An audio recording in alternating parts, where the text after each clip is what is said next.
Hello friends, ഇന്ന് നമ്മൾ കാണാൻ പോകുന്നത് ദ ലാൻഡ് ഓഫ് വാരിയേഴ്സ് എന്ന സീരീസിന്റെ 18ാമത്തെ എപ്പിസോഡാണ്. ഇതിനു മുമ്പത്തെ ഭാഗങ്ങൾ കാണാത്തവർക്ക് വേണ്ടി പ്ലേലിസ്റ്റിന്റെ ലിങ്ക് ഡിസ്ക്രിപ്ഷനിൽ ഇട്ടിട്ടുണ്ട്. വീഡിയോ ഇടാൻ വൈകിയതിന്റെ കാരണം നിങ്ങൾക്ക് എന്റെ ശബ്ദം കേട്ട് കഴിയുമ്പോൾ തന്നെ മനസ്സിലായിട്ടുണ്ടാകുമെന്ന് കരുതുന്നു. അസഹ്യമായ തൊണ്ടവേദനയും ചുമയും ജലദോഷവും കാരണവുമാണ് വീഡിയോ ചെയ്യാൻ സാധിക്കാതിരുന്നത്. വീഡിയോ ചെയ്യാൻ അല്പമെങ്കിലും എനിക്ക് സാധിച്ചിരുന്നെങ്കിൽ ഞാൻ ചെയ്യുമായിരുന്നു. ഇപ്പൊ പോലും റെക്കോർഡ് ചെയ്യുന്ന സമയത്ത് പലതവണയായിട്ട് ചുമ ഉണ്ടാവുന്നുണ്ട്. അതുകൊണ്ട് ദയവ് ചെയ്ത് ഈ വീഡിയോ അഡ്ജസ്റ്റ് ചെയ്ത് കാണണം എന്ന് ഞാൻ അഭ്യർത്ഥിക്കുന്നു.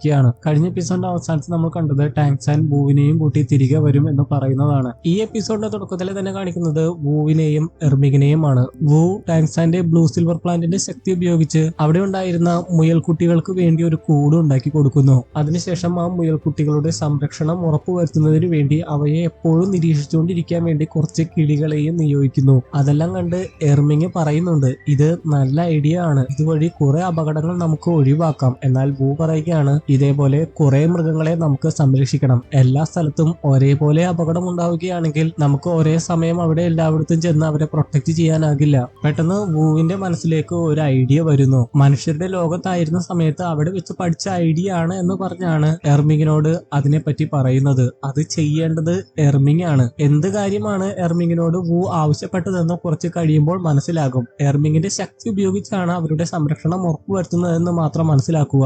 അതിനുശേഷം അവരവിടുന്ന് പോയി കഴിയുമ്പോൾ കുറെ കഴിഞ്ഞ് ആ സ്ഥലത്തേക്ക് ടാങ്ക്സ വരുന്നതായിട്ട് കാണിക്കുന്നു. ഫോറസ്റ്റ് ശാന്തമായിട്ടിരിക്കുന്നതായിട്ട് കാണുമ്പോൾ ടാങ്ക്സ പോലും ചിന്തിക്കുന്നുണ്ട്, ബീസ്റ്റ് ഹോർഡ് ഇവിടെ ഉണ്ടായതായിട്ട് തോന്നുന്നില്ലല്ലോ, എല്ലാം പെട്ടെന്ന് ശാന്തമായതായിരിക്കുമോ? അപ്പോഴാണ് ബ്ലൂ സിൽവർ പ്ലാന്റ് ഉപയോഗിച്ച് പ്രൊട്ടക്ട് ചെയ്തിരിക്കുന്ന മുയൽക്കുട്ടികളെ അവൻ കാണുന്നത്. അത് വൂവിന്റെ പ്രവൃത്തിയായിരിക്കുമെന്ന് ബ്ലൂ സിൽവർ പ്ലാന്റ് ഉപയോഗിച്ചിരിക്കുന്നതിൽ നിന്ന് തന്നെ അവന് മനസ്സിലാകുന്നുണ്ട്. അപ്പോഴാണ് അവിടെ ഉണ്ടായിരുന്ന എർമിങ്ങിന്റെ മലത്തിൽ അവൻ ചവിട്ടുന്നത്. അത് തന്നെയായിരുന്നു വൂ എർമിങ്ങിനോട് പറഞ്ഞ പ്രൊട്ടക്ഷൻ. പവർഫുൾ ആയിട്ടുള്ള സോൾ ബീസ്റ്റുകളുടെ മലം അവിടെ കാണുകയാണെങ്കിൽ മറ്റുള്ള സോൾ ബീസ്റ്റുകൾ അങ്ങോട്ട് വരില്ല. ടാങ്ക്സാൻ അത് പെട്ടെന്ന് മനസ്സിലാവാനുള്ള കാരണം വേറൊന്നുമല്ല, അക്കാദമിയിൽ വെച്ചായിരുന്നു വൂ അതിനെപ്പറ്റി പഠിച്ചത്. വൂ നേരത്തെ പറഞ്ഞിരുന്നല്ലോ മനുഷ്യരുടെ ലോകത്ത് വെച്ച് പഠിച്ചതാണെന്ന്. അക്കാദമിയിൽ വെച്ചാണ് അത് പഠിച്ചത്. അതുകൊണ്ട് തന്നെ മുയൽക്കുട്ടികൾക്ക് എക്സ്ട്രാ പ്രൊട്ടക്ഷൻ കൊടുക്കുന്നതിന് വേണ്ടി ടാങ്ക്സാൻ അവന്റെ ശക്തി കൂടി അവിടെ പ്രയോഗിക്കുന്നുണ്ട്. ഇതെല്ലാം തന്നെ മുയൽക്കുട്ടികളുടെ പ്രൊട്ടക്ഷന് വേണ്ടി അവരെ നിരീക്ഷിക്കുന്നതിന് വേണ്ടി വൂ നിയോഗിച്ച കിളികൾ കണ്ടിട്ടുണ്ടായിരുന്നു.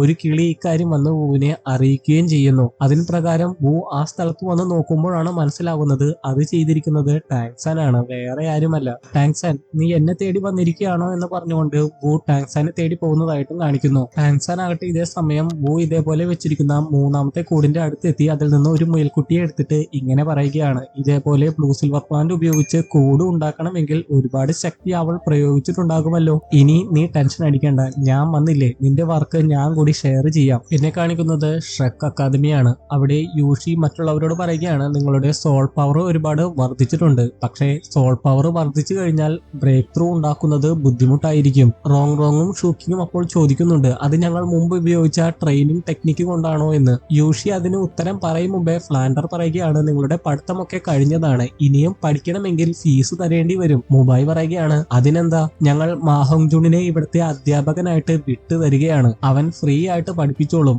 മാഹോങ്ജുൺ പറയുകയാണ്, അക്കാദമി എന്റെ വീടാണ്, ഫ്രീ ആയിട്ട് പഠിപ്പിക്കാൻ ഞാൻ തയ്യാറാണ്, എനിക്ക് ഭക്ഷണവും താമസിക്കാനുള്ള സ്ഥലവും മാത്രം മതി. ഫ്ലാൻഡറും അത് കേട്ട് ഹാപ്പി ആകുന്നു. അപ്പോഴേക്കും ശക്തമായിട്ടുള്ള ഒരു കാറ്റ് അവിടേക്ക് വരികയാണ്. ഉടനെ തന്നെ അവർ വാതിലടക്കുന്നുമുണ്ട്. പക്ഷേ ആ കാറ്റ് വരാൻ പോകുന്ന വലിയ അപകടത്തിന്റെ സൂചനയാണ് എന്ന് അവർക്ക് മനസ്സിലാക്കാൻ സാധിക്കുന്നില്ല. ഇതേ സമയം റോങ്ങിന്റെ ക്ലാനിൽ നോക്കുകയാണെങ്കിൽ രണ്ട് അംഗരക്ഷകർ പരസ്പരം പറയുകയാണ്, എന്ത് തണുപ്പുള്ള കാറ്റാണ്. സംശയം തോന്നി അതിനെപ്പറ്റി അന്വേഷിക്കാൻ പോകുമ്പോൾ തന്നെ ആ വ്യക്തി ഒരു പ്രത്യേക തരം ആയുധം കൊണ്ടുള്ള അറ്റാക്ക് മൂലം മരിക്കുന്നു. അപ്പൂപ്പന്താടി പോലെ എന്തോ ഒരു വസ്തു അവിടെ പ്രത്യക്ഷപ്പെട്ടു. എന്നാൽ അതൊരു ആയുധമായിരുന്നു, അത് ഗോസ്റ്റിന്റെ ആയുധമായിരുന്നു. അത് കണ്ട് മറ്റേ അംഗരക്ഷകനും അയാളുടെ അടുത്തേക്ക് പോവുകയും അതേ ആയുധമേറ്റ് മരിക്കുകയും ചെയ്യുന്നു. എന്നാൽ മരിക്കുന്നതിന് മുമ്പ് ആ അംഗരക്ഷകൻ എല്ലാവർക്കുമായിട്ട് സിഗ്നൽ കൊടുത്തിട്ടായിരുന്നു മരിച്ചത്. അതുമൂലം സെക്ടറിലുള്ള എല്ലാവരും ഉണർന്ന് ആക്രമണം നടത്തുന്നുണ്ടെങ്കിലും ഒരു കാര്യവും ഉണ്ടായിരുന്നില്ല. വലിയ പ്രിപ്പറേഷനോട് കൂടിയായിരുന്നു മാർഷൽ സോൾ ഹാള് ആക്രമിക്കാൻ വന്നത്. മാർഷൽ സോൾ ഹാളിന്റെ കുറെ ആളുകൾ വന്നിട്ടുണ്ടായിരുന്നു. ക്യൂബറാംബർ പഗോഡ സെക്റ്റിലുള്ള കുറെ ആളുകൾ മരിച്ചു വീഴുന്നതായിട്ട് കാണിക്കുന്നു. ക്രിസന്തുമാണെങ്കിൽ അവസാനം ഇങ്ങനെ പറയുന്നതായിട്ടും കേൾക്കാം, ക്യൂബറാംബർ പഗോഡ സെക്റ്റ് ഇനിയില്ല. അക്കാദമിയിൽ നോക്കുകയാണെങ്കിൽ യൂഷി അവരോട് പറയുകയാണ്, റോങ് പറഞ്ഞത് ശരിയാണ്, നിങ്ങളുടെ ട്രെയിനിങ് മെത്തേഡിൽ മാറ്റം വരുത്തണം. അവരത് പറഞ്ഞുകൊണ്ടിരിക്കുമ്പോൾ തന്നെ പെട്ടെന്ന് വാതിൽ തുറന്ന് ഒരുപാട് പരിക്കുകളോടെ റോങ്ങിന്റെ ഫാദറും ക്യൂബറാംബർ പഗോഡ സെക്റ്റിലുള്ള മറ്റുള്ളവരും അങ്ങോട്ട് കയറി വരുന്നു. റോങ്ങിന്റെ ഗ്രാൻഡ് ഫാദറിന്റെ വലത്തെ കൈ പോലും നഷ്ടപ്പെട്ടിരുന്നു. റോങ്ങിന്റെ ഫാദർ പറയുകയാണ്, ക്യൂബറാംബർ ക്യൂബറാംബർ പഗോഡ സെക്ട് ഇല്ലാതായിരിക്കുന്നു. ശേഷം മാർഷൽ സോൾഹാൾ നടത്തിയ ആക്രമണങ്ങളെ കുറിച്ചും വിശദീകരിച്ച് പറഞ്ഞു കൊടുക്കുന്നുണ്ട്. റോങ് ആകട്ടെ അതെല്ലാം കേട്ട് ഒരുപാട് വിഷമത്തോടെ ഫാദറിനെ കെട്ടിപ്പിടിച്ച് കരയുന്നു. പിന്നെ കാണിക്കുന്നത് ബ്ലൂ ലൈറ്റിംഗ് ടൈറന്റ് ഡ്രാഗൺ ക്ലാനിനെയാണ്. അവിടേക്ക് ബിബി ഡോങ് ഡയറക്റ്റ് ആയിട്ട് വരുന്നു. ശേഷം അവിടെയും കടുത്ത അറ്റാക്ക് നടത്തുന്നതായിട്ട് കാണിക്കുന്നു. ഈ കാര്യം തന്നെ റോങ്ങിന്റെ ഫാദറും പറയുന്നതായിട്ട് കേൾക്കാം. മാർഷൽ സോൾഹാള് ടാർഗറ്റ് ചെയ്യുന്നത് തിയാൻഡുവോ സാമ്രാജ്യത്തിനെയല്ല, സെക്റ്റിനെയാണ്. എന്റെ ഊഹം ശരിയാണെങ്കിൽ അവരുടെ അടുത്ത ടാർഗറ്റ് ബ്ലൂ ലൈറ്റിംഗ് ടൈറന്റ് ഡ്രാഗൺ ആണെന്നാണ് തോന്നുന്നത്. ഉടനെ തന്നെ യൂഷി തന്റെ ക്ലാനിനെ കുറിച്ച് ഓർത്ത് ആകുലപ്പെട്ട് അങ്ങോട്ട് പുറപ്പെടുന്നു. എന്നാൽ അവനെ ഒറ്റയ്ക്ക് വിടാൻ ഫ്ലാൻഡർ തയ്യാറാകുന്നില്ല. എർലോങ്ങും ഫ്ലാൻഡറും അവന്റെ കൂടെ പോകുന്നുണ്ട്. അക്കാദമിയുടെ ഉത്തരവാദിത്തം മുബായിയെയും മറ്റുള്ള സ്റ്റുഡൻസിനെയും ഏൽപ്പിച്ചിട്ടാണ് പോകുന്നത്. റോങ് ഇതേ സമയം ഫാദറിനോട് ചോദിക്കുന്നുണ്ട് നമ്മൾ ഇനി എന്ത് ചെയ്യുമെന്ന്. റോങ്ങിന്റെ ഫാദർ പറയുകയാണ് നമ്മളെ ഇപ്പോൾ സംരക്ഷിക്കാൻ തിയാൻഡുവോ സാമ്രാജ്യത്തിന്റെ ചക്രവർത്തിക്ക് മാത്രമേ സാധിക്കുകയുള്ളൂ. ഇനി സർവൈവ് ചെയ്യുന്നതിന് വേണ്ടി നമ്മുടെ സെക്ട് ഈ സിറ്റിക്കുള്ളിലായിരിക്കും രഹസ്യമായിട്ട് പ്രവർത്തിക്കുന്നത്. അപ്പോ റോങ് കരഞ്ഞുകൊണ്ട് പറയുന്നുണ്ട് ഫാദറിനും മറ്റുള്ളവർക്കും നല്ല രീതിയിൽ പരിക്ക് പറ്റിയിട്ടുണ്ട്. ഞാനും ഉത്തരവാദിത്തങ്ങൾ ഏറ്റെടുക്കാം, പരിക്കേറ്റവരെ പരിചരിക്കാം, സെക്ടിന് വേണ്ടി എന്നെയും എന്തെങ്കിലും ചെയ്യാൻ അനുവദിക്കണം. എന്നാൽ അവളുടെ ഫാദർ അതിന് സമ്മതിക്കുന്നില്ല. ഫാദർ പറയുകയാണ് സെക്ടിന്റെ ഭാവി നിന്റെ കരങ്ങളിലാണ്, നീ സേഫ് ആയിട്ടിരിക്കണം, നീ ഇവിടെ തന്നെ ആയിരുന്നാൽ മതി. അതും പറഞ്ഞുകൊണ്ട് റോങ്ങിന്റെ ഫാദർ മറ്റുള്ളവരുടെ കൂടെ അവിടുന്ന് പോകുന്നു. സെക്ടിലെ മെയിൻ ആയിട്ടുള്ളവർ മരിച്ചിട്ടില്ല, പക്ഷെ നല്ല രീതിയിൽ പരിക്കേറ്റിട്ടുണ്ട്. അവർ പോയി കഴിയുമ്പോൾ റോങ് ഒരുപാട് കരഞ്ഞ് ഷൂക്കിങ്ങിനെ കെട്ടിപ്പിടിക്കുന്നു. യൂഷിയെയും മറ്റുള്ളവരെയും നോക്കുകയാണെങ്കിൽ അവർ ബ്ലൂ ലൈറ്റിംഗ് ടൈറന്റ് ഡ്രാഗണിൽ എത്തിക്കഴിയുമ്പോൾ അവിടെ കണ്ട കാഴ്ച അവരെ ഞെട്ടിക്കുന്നതായിരുന്നു. മരിച്ചു കിടക്കുന്ന കുറെ ശവശരീരങ്ങളാണ് അവർ അവിടെ കണ്ടത്. എർലോങ്ങിനെ അറിയാവുന്നവരും അക്കൂട്ടത്തിൽ ഉണ്ടായിരുന്നു. അതെല്ലാം കണ്ട് എർലോങ് പൊട്ടിക്കരയുന്നതായിട്ട് കാണുമ്പോൾ ഫ്ലാൻഡർ അവളെ ആശ്വസിപ്പിച്ചുകൊണ്ട് പറയുന്നുണ്ട് ബാക്കിയുള്ള മെയിൻ ആയിട്ടുള്ളവർ എല്ലാം രക്ഷപ്പെട്ടിട്ടുണ്ടാകുമെന്ന്. എന്നാൽ അകത്ത് കയറിയപ്പോൾ കണ്ട കാഴ്ച യൂഷിയെ ശരിക്കും തളർത്തി കളഞ്ഞിരുന്നു. അവരുടെ സെക്ടിന്റെ ഫലകത്തിൽ കെട്ടിപ്പിടിച്ച് മരിച്ചു കിടക്കുന്ന അവന്റെ ഫാദറിനെയാണ് അവൻ കാണുന്നത്. കൈയും കാലും എല്ലാം ഛേദിക്കപ്പെട്ട് വളരെ ബ്രൂട്ടൽ ആയിട്ടുള്ള രീതിയിലായിരുന്നു മാർഷൽ സോൾഹാളിലെ ആളുകൾ അയാളെ കൊലപ്പെടുത്തിയിരിക്കുന്നത്. തന്റെ ഫാദറിനെ കുറിച്ചുള്ള ഒരുപാട് ഓർമ്മകളും യൂഷിയുടെ മനസ്സിലേക്ക് കടന്നു വരുന്നു. അവൻ സെക്ടിന് പുറത്തായിട്ടാണ് ജീവിക്കുന്നതെങ്കിലും ഫാദർ അവനോട് പറഞ്ഞിരുന്നു എന്തൊക്കെ വന്നാലും നീ എന്റെ മകനല്ലേ എന്ന്. അതുകൊണ്ട് തന്നെ അതെല്ലാം ഓർത്തു കഴിഞ്ഞ് യൂഷി ഉച്ചത്തിൽ അലറുകയാണ്. ശേഷം ബിബി ഡോങ്ങിന്റെ പേരും ദേഷ്യത്തിൽ വിളിക്കുന്നു. മുബായിയെയും മറ്റുള്ളവരെയും നോക്കുകയാണെങ്കിൽ റോങ് സ്വയം ആ ദുഃഖത്തിൽ നിന്ന് കരകയറട്ടെ എന്ന് കരുതി ഒരു മുറിയിലാക്കിയിട്ട് അവർ പുറത്തു വന്നിട്ട് ഇങ്ങനെ പറയുകയാണ് ഷിങ്ലോ സാമ്രാജ്യത്തിലെ ചക്രവർത്തിയെ ഈ കാര്യം ഉടനെ തന്നെ അറിയിക്കണം. ഷൂക്കിംഗ് ആണ് ഈ കാര്യം പറയുന്നത്. മുബായി പറയുകയാണ് അതെ മാർഷൽ സോൾഹാൾ അവരുടെ ആക്രമണങ്ങൾ തുടങ്ങിയിരിക്കുകയാണ്, മുൻകരുതലുകൾ എടുക്കാൻ ഫാദറിനോട് പറയണം. മാഹോങ്ജുൻ പറയുകയാണ് മാർഷൽ സോൾഹാളിന്റെ ഈ പ്രവൃത്തി നമ്മൾ അവസാനിപ്പിച്ചേ മതിയാകൂ. അപ്പോഴേക്കും റോങ് അങ്ങോട്ട് വന്നിട്ട് പറയുകയാണ് എന്റെ ഫാദർ ഇക്കാര്യങ്ങളിൽ ഒന്നും ഇടപെടാൻ എന്നെ അനുവദിക്കുന്നില്ല, പക്ഷേ ഞാനും ഈ സെക്റ്റിലുള്ളതാണ്, എനിക്ക് വെറുതെ ഇരിക്കാൻ സാധിക്കില്ല, എന്നെ നിങ്ങൾ സഹായിക്കില്ലേ? ചിരിച്ചുകൊണ്ട് അവരെല്ലാവരും പറയുകയാണ് നീ പറഞ്ഞില്ലെങ്കിലും നിന്നെ ഞങ്ങൾ സഹായിക്കും, നിന്റെയും നിന്റെ ക്ലാന്റെയും കൂടെ ഞങ്ങൾ ഉണ്ടാകും. യൂഷിയെ നോക്കുകയാണെങ്കിൽ മരിച്ചവരുടെ എല്ലാവരുടെയും ഡെഡ് ബോഡീസ് അടക്കം ചെയ്തിരിക്കുന്നു. അവിടെ പ്രത്യേക ഫലകങ്ങൾ സ്ഥാപിച്ചിട്ടുണ്ട്.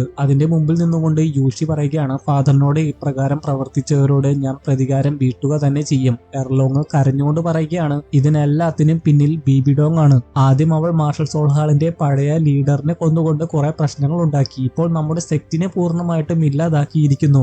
ഞാൻ ഇപ്പോൾ തന്നെ അവളെ കൊല്ലാൻ പോവുകയാണെന്ന് പറഞ്ഞ് എർലോങ് അവിടുന്ന് പോകാനിരിക്കുമ്പോൾ തന്നെ ഫ്ലാൻഡർ അവളെ തടയുന്നു. സെക്റ്റിൽ ആകെ അവശേഷിക്കുന്നത് നിങ്ങൾ രണ്ടുപേരും മാത്രമാണ് എന്ന് പറഞ്ഞുകൊണ്ടാണ് ഫ്ലാൻഡർ അവളെ തടയുന്നത്. എന്നാൽ എർലോങ് പറയുകയാണ് ഞങ്ങളുടെ സെക്റ്റിനെ പൂർണ്ണമായിട്ടും ഇല്ലാതാക്കി എന്ന് മാത്രമല്ല സെക്റ്റിനെ അവഹേളിക്കുക കൂടി ചെയ്തു, എന്നിട്ടും എനിക്കിങ്ങനെ വെറുതെ ഇരിക്കാനാകും. അത് കണ്ടു കഴിഞ്ഞപ്പോൾ എർലോങ്ങിനെ ചേർത്ത് പിടിച്ച് ആശ്വസിപ്പിച്ചിട്ട് യൂഷി പറയുകയാണ് ഫ്ലാൻഡർ പറഞ്ഞത് ശരിയാണ്, തീർച്ചയായും നമ്മൾ പ്രതികാരം വീട്ടും, പക്ഷെ അതിനുള്ള സമയം ഇതല്ല. നമ്മൾ കൂടി ഇല്ലാതായി കഴിഞ്ഞാൽ പ്രതികാരം വീട്ടാൻ ആരും തന്നെ ഉണ്ടാകില്ല. പിന്നെ കാണിക്കുന്നത് ഹുലീന നടന്ന എല്ലാ കാര്യങ്ങളും ബിബി ഡോങ്ങിനെ റിപ്പോർട്ട് ചെയ്യുന്നതാണ്. ക്യൂബറാംബർ പഗോഡ സെക്റ്റിലുള്ള മെയിൻ ആയിട്ടുള്ള ആളുകൾ രക്ഷപ്പെട്ടിട്ടുണ്ട്, പക്ഷെ ക്ലാനിന് ഇനി തിരിച്ചു വരുന്നത് അത്രയ്ക്ക് എളുപ്പമുള്ള കാര്യമല്ല. അതുമാത്രമല്ല ഈ ഒരു അറ്റാക്ക് മൂലം മാർഷൽ സോൾഹാളിന്റെ 7000 സോൾ മാസ്റ്റേഴ്സ് കൊല്ലപ്പെട്ടു എന്ന കാര്യവും ഇവിടെ പറയുന്നതായിട്ട് നമുക്ക് കേൾക്കാം. ഹുലീന അവസാനം പറയുന്നുണ്ട് അവരുടെ ലീഡേഴ്സ് ഒന്നും അവശേഷിക്കാത്തത് കൊണ്ട് തന്നെ നമ്മുടെ ആദ്യത്തെ മിഷൻ സക്സസ് ആയിട്ടുണ്ട്. ബിബിഡോങ് പറയുകയാണ് അങ്ങനെയെങ്കിൽ അടുത്ത മിഷനിലേക്ക് കടക്കാം. അടുത്ത മിഷൻ വേറൊന്നുമല്ല, ബോബിനെ പിടിച്ചുകൊണ്ട് വരണം. ഇപ്രാവശ്യം പരാജയപ്പെടരുത് എന്ന് ബിബിഡോങ് ഹുലീനയോട് പ്രത്യേകം പറയുന്നുണ്ട്. അത് കേട്ട് ബിബിഡോങ്ങിനെ വഴങ്ങി ഹുലീന അവിടുന്ന് പോകുന്നതായിട്ട് കാണിക്കുന്നു. പിന്നെ വീണ്ടും യൂഷിയാണ് കാണിക്കുന്നത്. കല്ലറയിൽ അദ്ദേഹം എന്തൊക്കെയോ ചടങ്ങുകൾ ചെയ്തുകൊണ്ടിരിക്കുകയാണ്. ഫ്ലാൻഡറിനോട് യൂഷി പറയുകയാണ് ഞാൻ നേരത്തെ തന്നെ ക്ലാനിലേക്ക് തിരികെ വരേണ്ടതായിരുന്നു. ഫ്ലാൻഡർ അപ്പോൾ അവനെ ഒരുപാട് ആശ്വസിപ്പിച്ചിട്ട് പറയുകയാണ് അതൊക്കെ കഴിഞ്ഞില്ലേ, ഇനി അടുത്ത എന്താണ് പ്ലാൻ? തിയാൻഡുവോ സാമ്രാജ്യത്തിലെ ചക്രവർത്തിയുടെ സഹായം അഭ്യർത്ഥിക്കണം, ഒരു ട്രൂപ്പ് തന്നെ ഉണ്ടാക്കണം. ഇത് എനിക്ക് പ്രതികാരം വീട്ടുവാൻ മാത്രമല്ല. ബിബിഡോങ്ങിന്റെ ഈ പോക്ക് കണ്ടിട്ട് അടുത്തത് തിയാൻഡുവോ സാമ്രാജ്യത്തിൽ തന്നെ ടാർഗറ്റ് ചെയ്യുമെന്നാണ് എനിക്ക് തോന്നുന്നത്. അതുകൊണ്ട് തന്നെ രാജ്യത്തിനും എനിക്കും വേണ്ടിയാണ് പ്രതികാരം ചെയ്യാൻ പോകുന്നത്. അപ്പോഴാണ് എർലോങ്ങിനെ അവിടെ കാണാതിരിക്കുമ്പോൾ എർലോങ് എവിടെയെന്ന് യൂഷി ചോദിക്കുന്നത്. ഫ്ലാൻഡർ പറയുകയാണ് സെക്റ്റിലെ ആരുടെയെങ്കിലും ഡെഡ് ബോഡീസ് മിസ്സായോ എന്ന് അന്വേഷിക്കാൻ വേണ്ടി അവൾ സെക്റ്റിലേക്ക് തന്നെ തിരികെ പോയിരിക്കുകയാണ്. എന്നാൽ അവൾ ആ പറഞ്ഞത് നുണയായിരിക്കുമെന്ന് യൂഷിക്ക് മനസ്സിലാകുന്നു. അപകടം എന്ന് പറഞ്ഞുകൊണ്ട് വേഗം അവൻ ഫ്ലാൻഡറിന്റെ കൂടെ അവിടുന്ന് പുറപ്പെടുന്നതായിട്ട് കാണിക്കുന്നു. അവരുടെ ഊഹം ശരിയായിരുന്നു. ബിബിഡോങ്ങിന്റെ അടുത്തേക്കായിരുന്നു എർലോങ് വന്നത്. കുറെ അംഗരക്ഷകരെയൊക്കെ ആക്രമിച്ച് വീഴ്ത്തിയിട്ടായിരുന്നു ബിബിഡോങ്ങിന്റെ അടുത്തേക്ക് എത്തിയത്. എന്നാൽ പവർഫുൾ ആയിട്ടുള്ള ബിബിഡോങ്ങിന്റെ അറ്റാക്കിന് മുമ്പിൽ എർലോങ്ങിന്റെ ശക്തി ഒന്നുമല്ലായിരുന്നു. ആദ്യത്തെ അറ്റാക്കിൽ തന്നെ എർലോങ് തെറിച്ചു പോയിരുന്നു. രണ്ടാമത്തെ പവർഫുൾ ആയിട്ടുള്ള അറ്റാക്ക് ഏറ്റുവാങ്ങുന്നതിന് മുമ്പേ അവളെ സംരക്ഷിക്കുന്നതിന് വേണ്ടി യൂഷിയും ഫ്ലാൻഡറും അവിടെ എത്തി. അവരെ കണ്ടു കഴിഞ്ഞപ്പോൾ യൂഷിയോടെന്ന പോലെ ബിബിഡോങ് പറയുകയാണ് എന്നെ കൊല്ലുന്നതിന് വേണ്ടിയാണോ നീയും ഇവിടെ വന്നിരിക്കുന്നത്? അതെ എന്ന് പറഞ്ഞുകൊണ്ട് 3 പേരും കൂടി അവരുടെ ഫ്യൂഷൻ സ്കിൽ ഉപയോഗിച്ച് ബിബിഡോങ്ങിനെ അറ്റാക്ക് ചെയ്യുന്നു. എന്നാൽ അതും ബിബിഡോങ്ങിന്റെ മുമ്പിൽ ഒന്നുമല്ലായിരുന്നു. നിഷ്പ്രയാസം അവളുടെ ശക്തി ഉപയോഗിച്ച് ബിബിഡോങ് അവരെ തെറിപ്പിച്ച് കളയുകയാണ്. അതിനുശേഷം എർലോങ്ങിനെ മാത്രം എയറിൽ നിർത്തി അവളുടെ കഴുത്തിറുക്കി ഇങ്ങനെ പറയുന്നു നിന്റെ മുഖം കാണുമ്പോൾ തന്നെ എനിക്ക് ദേഷ്യമാകുന്നു. യൂഷി എർലോങ്ങിനെ ഇഷ്ടപ്പെടുന്നത് കൊണ്ടായിരിക്കാം. യൂഷി ആകട്ടെ ദേഷ്യത്തോടെ അത് കണ്ട് അവളെ റിലീസ് ചെയ്യാൻ പറയുന്നു. നീ മാർഷൽ സോൾഹാളിനെ ഫോളോ ചെയ്യുകയാണെങ്കിൽ ഇവളെ റിലീസ് ചെയ്യാം. ദേഷ്യത്തോടെ യൂഷി പറയുകയാണ് അത് നീ സ്വപ്നം കണ്ടാ മതി. നിന്റെ മോഹന വാഗ്ദാനങ്ങളിലൊന്നും ഞാൻ വീഴാൻ പോകുന്നില്ല. നിന്നെയാണ് ഞാൻ ഏറ്റവും വെറുക്കുന്നത്.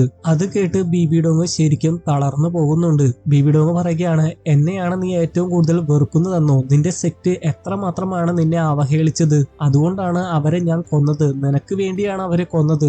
ദേഷ്യത്തോടെ യൂഷി പറയുകയാണ് അവരെന്റെ സഹോദരങ്ങളാണ്. ബിബിഡോങ് അപ്പോൾ കരഞ്ഞുകൊണ്ട് അങ്ങനെയെങ്കിൽ ഞാൻ ആരാണ് എന്ന് ചോദിക്കുന്നു. യൂഷിയുമൊത്തുള്ള ഒരുപാട് ഓർമ്മകളെ കുറിച്ചും പറയുന്നുണ്ട്. എന്നാൽ അതെല്ലാം കേട്ടിട്ടും യൂഷി പറയുകയാണ് എന്റെ സഹോദരങ്ങളെ കൊന്നിട്ട് ന്യായം പറയുകയാണോ? അവളെ റിലീസ് ചെയ്യാനാണ് ഞാൻ പറയുന്നത്. അതെല്ലാം കേട്ടിട്ട് ബിബിഡോങ് പറയുകയാണ് ഇപ്പോഴും നീ ഇവളെ തന്നെയാണ് തെരഞ്ഞെടുക്കുന്നത് അല്ലേ? ഇതും കൂടി കൂട്ടി രണ്ടാമത്തെ പ്രാവശ്യമാണ് എന്നെ നീ ഉപേക്ഷിക്കുന്നത്. എന്തുകൊണ്ടാണ് നീ മനസ്സിലാക്കാത്തത്? ഞാനാണ് നിന്നെ ആത്മാർത്ഥമായിട്ട് സ്നേഹിക്കുന്നതെന്ന്. അത് കേട്ട് യൂഷി പറയുകയാണ് നീ നിന്നോട് തന്നെ ചോദിച്ചു നോക്കൂ, നീ എന്നെയാണോ അല്ലെങ്കിൽ നിന്നെ തന്നെയാണോ ആത്മാർത്ഥമായിട്ട് സ്നേഹിക്കുന്നതെന്ന്. നിനക്കറിയാമോ നിരപരാധികളായിട്ടുള്ള എന്തോരം സോൾ മാസ്റ്റേഴ്സിനെയാണ് നീ കൊന്നുകൂട്ടിയതെന്ന്? നിരപരാധികളോ?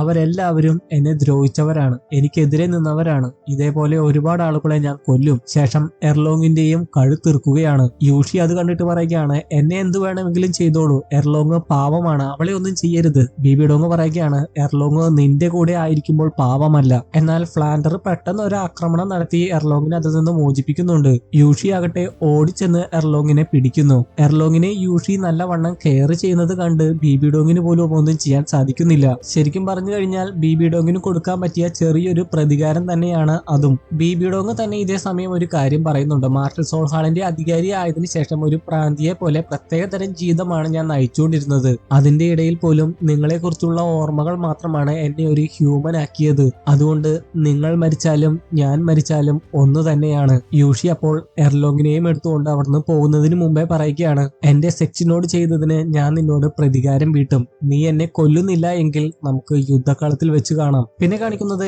എന്തൊക്കെയോ എഴുതിക്കൊണ്ടിരിക്കുന്ന റോങ്ങിന്റെ അടുത്തേക്ക് കഴിക്കാനുള്ള വിഭവങ്ങളുമായിട്ട് വരുന്ന ഷൂക്കിങ്ങിനെയാണ്. ഷൂക്കിങ് റോങ്ങിനോട് പറയുകയാണ് ഉറക്കം പോലും ഇല്ലാതെയാണ് നീ ഇങ്ങനെ ഹാർഡ് വർക്ക് ചെയ്യുന്നത്. ഇടയ്ക്കിടയ്ക്ക് ബ്രേക്ക് എടുക്കാനും എന്തെങ്കിലും കഴിക്കാനും മറക്കല്ലേ. അതെല്ലാം കേട്ട് ഷൂക്കിങ്ങിനോടും അതേപോലെ ചെയ്യാനും പറയുന്നുണ്ട്. ശേഷം ഷൂക്കിങ് എന്താണ് എഴുതിക്കൊണ്ടിരിക്കുന്നതെന്ന് റോങ്ങിനോട് ചോദിക്കുന്നു. റോങ് ആണെങ്കിൽ തന്റെ സെക്റ്റിനെ കുറിച്ചുള്ള ഒരുപാട് പ്ലാനുകളായിരുന്നു വരച്ചുകൊണ്ടിരുന്നത്. സെക്ട് സെക്റ്റിന് വേണ്ടിയുള്ള പുതിയൊരു ലേഔട്ട് ആയിരുന്നു അത്. പ്രധാനമായിട്ടും പരിക്കേറ്റവരെ ശുശ്രൂഷിക്കുന്നതിന് വേണ്ടിയുള്ള പ്ലാനുകളായിരുന്നു അതെല്ലാം. മരിക്കാൻ പോകുന്നവർ എ സെക്ഷനിലും നല്ല പരിക്കേറ്റവർ ബി സെക്ഷനിലും ചെറിയ പരിക്കേറ്റവർ സി സെക്ഷനിലുമായിട്ട് അവൾ തിരിക്കുന്നു. അവർക്ക് വേണ്ടിയുള്ള എല്ലാ കാര്യങ്ങളും എത്തിച്ചു കൊടുക്കാനുള്ള സൗകര്യങ്ങളും ചെയ്യുന്നു. ഇതിലൊന്നും പെടാത്ത പരിക്കുകളൊന്നും പറ്റാത്തവരാകട്ടെ സെക്റ്റിന് വേണ്ടി കോൺട്രിബ്യൂഷൻസ് ചെയ്യണം. മാർഷൽ സോൾ ഹാളിന്റെ അടുത്ത അറ്റാക്കിനെ നേരിടുന്നതിന് വേണ്ടി ഇപ്പോഴേ റെഡി ആകണം. അതെല്ലാം കേട്ട് അത്ഭുതത്തോടെ ഷൂക്കിങ് പറയുകയാണ്, നീ തന്നെയാണ് സെക്റ്റിന് പറ്റിയ ഏറ്റവും ഉചിതമായിട്ടുള്ള പിൻഗാമി. നിന്റെ വിഷമവും ദേഷ്യവും ഒക്കെ ഞങ്ങൾക്ക് മനസ്സിലാക്കാൻ സാധിക്കുന്നുണ്ട്. നീ ഒന്നുകൊണ്ടും പേടിക്കണ്ട. ക്യൂബറാംബർ സെക്റ്റ് അതിന്റെ പഴയ പ്രൗഢിയിലേക്ക് തിരികെ വരും. അതിനുവേണ്ടി ഞങ്ങൾ എന്തും തന്നെ ചെയ്യും. നിന്റെ കൂടെ തന്നെ ഉണ്ടാകും. അതെല്ലാം കേട്ട് റോങ്ങിന് ഒരുപാട് ആശ്വാസമാവുകയും അവളുടെ കണ്ണ് നിറഞ്ഞു പോവുകയും ചെയ്യുന്നു. പിന്നെ കാണിക്കുന്നത് യൂഷിയും റോങ്ങിന്റെ ഫാദറും കൂടി ചക്രവർത്തിയെ കാണാൻ വരുന്നതാണ്. ഒരുപാട് പരിക്കുകൾ പറ്റിയത് കൊണ്ട് തന്നെ കഷ്ടപ്പെട്ടാണ് യൂഷിയുടെ കൂടെ റോങ്ങിന്റെ ഫാദർ നടക്കുന്നത്. എന്നാൽ ചക്രവർത്തിയെ കാണാൻ അംഗരക്ഷകർ അനുവദിക്കുന്നില്ല. ചക്രവർത്തിയുടെ അവസ്ഥ വളരെ മോശമാണ് എന്നാണ് പറയുന്നത്. എന്നാൽ അപ്പോഴേക്കും ക്രൗൺ പ്രിൻസ് അങ്ങോട്ട് വരുന്നു. നല്ല രീതിയിൽ അവരുടെ മുമ്പിൽ ക്രൗൺ പ്രിൻസ് അഭിനയിച്ച് തകർക്കുന്നുണ്ട്. ക്ലാനുകൾക്ക് സംഭവിച്ച ദുരിതങ്ങളെ പറ്റി ഞാൻ കേട്ടിരുന്നു. പക്ഷേ ചക്രവർത്തിയോട് ഇതിനെപ്പറ്റിയൊന്നും സംസാരിക്കാൻ പറ്റിയ അവസ്ഥയിലല്ല. അദ്ദേഹത്തിന് ഇപ്പോഴും ബോധം വന്നിട്ടില്ല. എന്നാൽ ഭാഗ്യത്തിന് അവരവിടെ എത്തിയ സമയത്ത് ചക്രവർത്തിക്ക് ബോധം വരുന്നുണ്ട്. താൻ എത്ര നാൾ അബോധാവസ്ഥയിലായിരുന്നു എന്ന് കൊട്ടാരം വൈദ്യനോട് ചോദിക്കുന്നുമുണ്ട്. കുറച്ചു നാളായിട്ട് അബോധാവസ്ഥയിലായിരുന്നു എന്ന് കൊട്ടാരം വൈദ്യനും പറയുന്നു. പുറത്താകട്ടെ ക്രൗൺ പ്രിൻസിന്റെ വാക്കുകൾ കേട്ട് യൂഷിയും റോങ്ങിന്റെ ഫാദറും നല്ല വിഷമത്തിലായിരുന്നു. കുഴപ്പമില്ല, ആ കാര്യം നമുക്ക് ഡിസ്കസ് ചെയ്യാമെന്ന് പറഞ്ഞ ക്രൗൺ പ്രിൻസ് അവരെ മറ്റൊരു സ്ഥലത്തേക്ക് കൂട്ടിക്കൊണ്ടു പോകാൻ ഒരുങ്ങിയപ്പോൾ തന്നെ ചക്രവർത്തി അവരുടെ സംസാരം കേട്ട് അവരെ അകത്തേക്ക് കയറാൻ അനുവദിക്കൂ എന്ന് പറയുന്നു. നടന്ന സംഭവങ്ങളെല്ലാം കേട്ട് കഴിയുമ്പോൾ ചക്രവർത്തിക്ക് ശരിക്കും ദേഷ്യമാകുന്നു. ഈ സെക്റ്റുകളെല്ലാം തന്നെ തിയാൻഡോ സാമ്രാജ്യത്തിന്റെ നെടുന്തൂണുകളാണ്. മാർഷൽ സോൾ ഹാൾ നമ്മുടെ സാമ്രാജ്യത്തെ അവഹേളിച്ചിരിക്കുന്നു. അവരുമായിട്ട് ഉടനെ തന്നെ ഒരു വലിയ യുദ്ധം പ്രഖ്യാപിക്കൂ. യൂഷി പറയുകയാണ്, എന്റെ സെക്റ്റ് പൂർണ്ണമായിട്ടും ഇല്ലാതായി. ക്യൂബറാംബർ സെക്റ്റിന് ഒരുപാട് നാശനഷ്ടങ്ങൾ ഉണ്ടായി. അതുകൊണ്ട് എനിക്കും അവരെ ആക്രമിക്കണമെന്ന് തന്നെയാണ് ആഗ്രഹം. പക്ഷേ ഇപ്പോൾ നമ്മുടെ ശക്തി മറച്ചു വെക്കുകയാണ് ചെയ്യേണ്ടത്. ചക്രവർത്തി അപ്പോൾ ചോദിക്കുന്നുണ്ട്, നമ്മുടെ സൈന്യത്തിൽ വിശ്വാസമില്ലാത്തത് കൊണ്ടാണോ ഇങ്ങനെ പറയുന്നതെന്ന്. അപ്പോൾ യൂഷി അതിന് ക്ഷമാപണം നടത്തിക്കൊണ്ട് പറയുകയാണ്, ഒരിക്കലുമില്ല. നമ്മുടെ പക്ഷത്ത് ഒരുപാട് ആളുകളുണ്ട്. പക്ഷേ മാർഷൽ സോൾ ഹാളിന്റെ അടുത്ത് ഗ്രാൻഡ് സോൾ മാസ്റ്റേഴ്സ് വരെയും ഉണ്ട്. ഒരു സോൾ മാസ്റ്ററിന് 100 പോരാളികളെ നേരിടാം. അങ്ങനെയെങ്കിൽ കുറെ ഗ്രാൻഡ് സോൾ മാസ്റ്റേഴ്സ് കൂടി അവരുടെ കൂടെ ഉണ്ടെങ്കിലോ? അത് മാത്രമല്ല മാർഷൽ സോൾ ഹാളിന്റെ ആജ്ഞ അനുസരിച്ച് പ്രവർത്തിക്കാൻ കുറെ സെക്റ്റുകളും ഉണ്ട്. അതുകൊണ്ട് കണ്ണടച്ച് തുറക്കുന്ന വേഗത്തിൽ മാർഷൽ സോൾ ഹാളിനെ ഇല്ലാതാക്കാൻ നമുക്ക് സാധിക്കില്ല. റോങ്ങിന്റെ ഫാദറും അത് തന്നെയാണ് ശരി എന്നാണ് പറയുന്നത്. ചക്രവർത്തി അപ്പോൾ അതിന് വേണ്ട കാര്യങ്ങളൊക്കെ ചെയ്യാൻ പറഞ്ഞുകൊണ്ട് ഉത്തരവിടുന്നു. സോൾ മാസ്റ്റേഴ്സിനെ പല ഭാഗങ്ങളിൽ നിന്ന് സംഘടിപ്പിക്കാനും വലിയൊരു ആർമിയെ ഫോം ചെയ്യാനുള്ള കാര്യങ്ങൾക്കും വേണ്ടിയാണ് ഉത്തരവിടുന്നത്. യൂഷി തുടർന്ന് പറയുകയാണ്, നമുക്കിപ്പോൾ ആവശ്യത്തിനുള്ള സോൾ മാസ്റ്റേഴ്സ് ഇല്ല, എഫിഷ്യന്റ് ആയിട്ടുള്ള കമാൻഡേഴ്സ് ഇല്ല. ബിബി ഡോങ് അവളുടെ ശക്തി വ്യാപിപ്പിക്കാനുള്ള കാര്യങ്ങൾ ചെയ്തുകൊണ്ടിരിക്കുകയായിരിക്കും. നമ്മൾ അവളെക്കാളും വേഗത്തിലെല്ലാം ചെയ്തു തീർക്കണം. മാർഷൽ സോൾ ഹാളിനെതിരെ നിൽക്കുന്ന എല്ലാവരെയും നമ്മൾ ഒരുമിച്ച് കൂട്ടണം. ചക്രവർത്തി അതിനുള്ള ഡിക്രിയും പുറപ്പെടുവിക്കുന്നു. അതിൻ പ്രകാരം രാജ്യത്തെ സംരക്ഷിക്കുന്നതിന് വേണ്ടി അവിടെയുള്ള എല്ലാ സെക്റ്റുകളും കൈകോർക്കണം എന്ന് പറഞ്ഞുകൊണ്ടായിരുന്നു ഉത്തരവ്. ബിബി ഡോങ്ങിന്റെ ചെവിട്ടിലും ഈ വാർത്ത എത്തുന്നുണ്ട്. എന്നാൽ ഈ വാർത്ത ബിബി ഡോങ്ങിനെ അറിയിക്കുന്ന വ്യക്തി ഇങ്ങനെയും പറയുന്നതായിട്ട് കേൾക്കാം, കുറെ ആളുകളെ അവർ തന്നെ അതിൽ നിന്ന് തടഞ്ഞു എന്ന്. ബിബി ഡോങ് ആകട്ടെ അതിനുശേഷം ഇത് തുടക്കം മാത്രമാണ് എന്നും പറയുന്നു. പിന്നെ കാണിക്കുന്നത് വൂവിനെ അന്വേഷിച്ച് നടക്കുന്ന ടാങ്സാനെയാണ്. പെട്ടെന്ന് എന്തോ അപകടം മണത്ത് അവൻ മാസ്ക് വെക്കുന്നു. അതിനുശേഷം അവന്റെ ബ്ലൂ ഡീമനായി ഉപയോഗിച്ച് എല്ലാ സ്ഥലവും പരിശോധിക്കുകയാണ്. അപ്പോഴാണ് അവന് മനസ്സിലാവുന്നത് വൂവിനെ തേടി അവിടെ മാർഷൽ സോൾ ഹാളിൽ നിന്നുള്ള ആളുകൾ എത്തിയിട്ടുണ്ട്.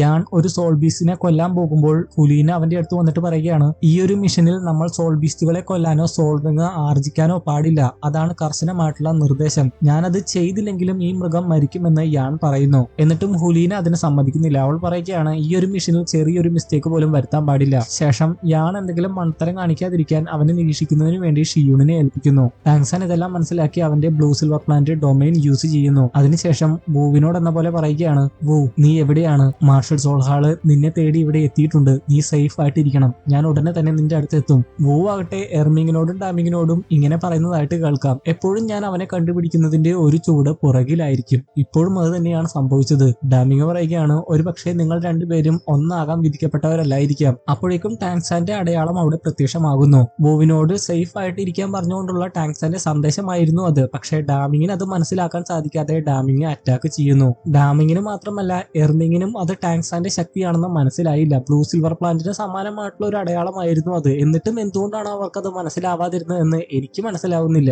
ആ ഒരു അറ്റാക്ക് മൂലം ടാങ്സാൻ നിലത്ത് വീണ് ചോര തുപ്പുന്നുണ്ട്. ഇതെല്ലാം മനസ്സിലാക്കി മാർഷൽ സോൾ ഹാളിൽ ഉള്ളവരും അവിടെ എത്തുന്നു. ഹുലീനയും അവരുടെ കൂടെ ഉണ്ടായതുകൊണ്ട് തന്നെ ആരും അവന്റെ മുഖംമൂടി ഊരിയില്ല എന്ന് മാത്രമല്ല ഹുരിയനയ്ക്ക് അവനെ കണ്ടപ്പോൾ ഒരുപാട് സന്തോഷമാവുകയും സന്തോഷത്തോടെ അവനെ താങ്ങീൻ എന്ന് വിളിക്കുകയും ചെയ്തു. പക്ഷേ ടാങ്സാം വളരെ അവശതയിലായതുകൊണ്ട് തന്നെ അതൊന്നും കേട്ടില്ല. അത് മാത്രമല്ല അവന് ബോധമില്ല എന്നാണ് തോന്നുന്നത്. പിന്നെ കാണിക്കുന്നത് സെക്റ്റുകളെ വിളിച്ചു കൂട്ടിയിട്ട് ഒരു സെക്റ്റിലുള്ളവർ പോലും അവിടെ ഇല്ലാതിരിക്കുന്നതായി കണ്ട് അതിശയിക്കുന്ന ചക്രവർത്തിയാണ്. യൂഷി പറയുന്നുണ്ട് ഇതിന്റെ എല്ലാം പിന്നിൽ മാർഷൽ സോൾഹാൾ തന്നെയാണ്. ഞാൻ അങ്ങനെയാണ് കേട്ടത്. സെക്റ്റുകളെല്ലാം തന്നെ ചിതറിക്കപ്പെട്ടിരിക്കുകയാണ്. വളരെ ക്രൂരമായിട്ടാണ് മാർഷൽ സോൾഹാൾ പ്രവർത്തിക്കുന്നത്. അപ്പോഴേക്കും ക്രൗൺ പ്രിൻസ് അവിടെ എത്തി മാർഷൽ സോൾഹാൾ വീണ്ടും 7 ക്ലാനുകളെ തെരഞ്ഞെടുക്കാൻ പോവുകയാണ് എന്ന് പറയുന്നു. അത് കേട്ട് എല്ലാവരും ഞെട്ടുന്നുണ്ട്. ചക്രവർത്തി ആകട്ടെ അവശതയിലായതുകൊണ്ട് തന്നെ അപ്പോഴേക്കും ബോധം കെട്ടു വീഴുന്നു. ചക്രവർത്തിയെ കട്ടിൽ കിടത്തി ചികിത്സിച്ചതിന് ശേഷം ക്രൗൺ പ്രിൻസിനോട് എന്ന പോലെ കൊട്ടാരം വൈദ്യം പറയുകയാണ് ഭരണവുമായി ബന്ധപ്പെട്ട കാര്യങ്ങളൊന്നും ഇപ്പോൾ ഡിസ്കസ് ചെയ്യാതിരിക്കുന്നതാണ് നല്ലത്. നമുക്കറിയാം ഇതെല്ലാം തന്നെ അവരുടെ അഭിനയമാണ്. അതിനുശേഷം കൊട്ടാരം വൈദ്യനോട് പുറത്തു നിൽക്കാൻ പറഞ്ഞിട്ട് യൂഷിയോടും റോങ്ങിന്റെ ഫാദറിനോടുമായിട്ട് ക്രൗൺ പ്രിൻസ്